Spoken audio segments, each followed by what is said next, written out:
mù, như đêm đen lạnh lùng, như đêm rừng âm u. Tội lỗi như con sâu con chim phá nương giấy khô cạn, cây lúa trắng mọc lên.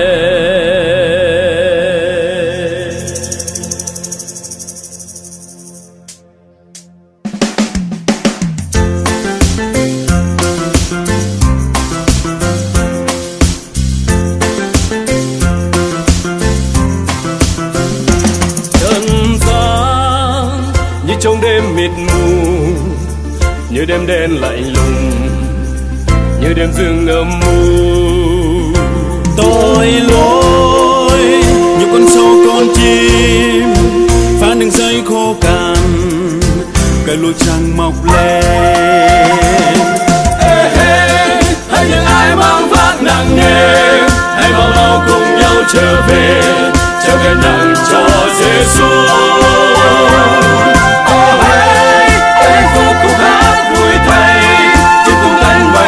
Trên mây lời ngài ca Giêsu. Mưa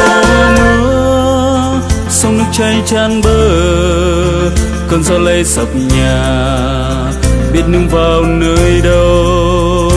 Người con vững ăn trong Giêsu, dẫu mới xa rõ nổi, không lại chuyện lòng tôi. Hãy những ai mang vác nặng nề, hãy mau mau cùng nhau trở về, trao cái nặng cho Giêsu. Hãy vô cùng hát vui thay, chim cùng cánh bay vút trên mây, lời ngài ca Giêsu.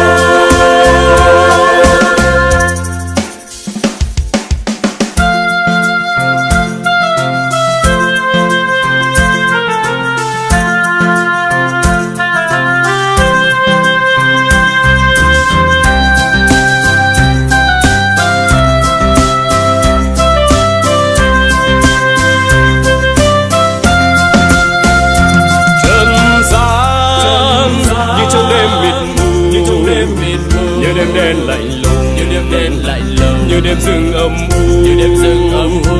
Tội lỗi như con sâu con chim phá đường dây khô cằn, cây lúa trắng mọc lên.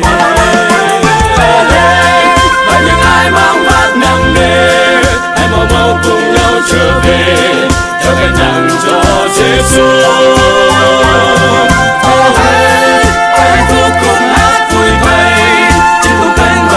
Trên mây lời ngài ca Giêsu. Hãy những ai mang vác nặng nề, hãy mau mau cùng nhau trở về, trao cái nặng cho Giêsu. Hãy vô cùng hát vui thay, chim cùng cánh bay vút trên mây, lời ngài ca Giêsu.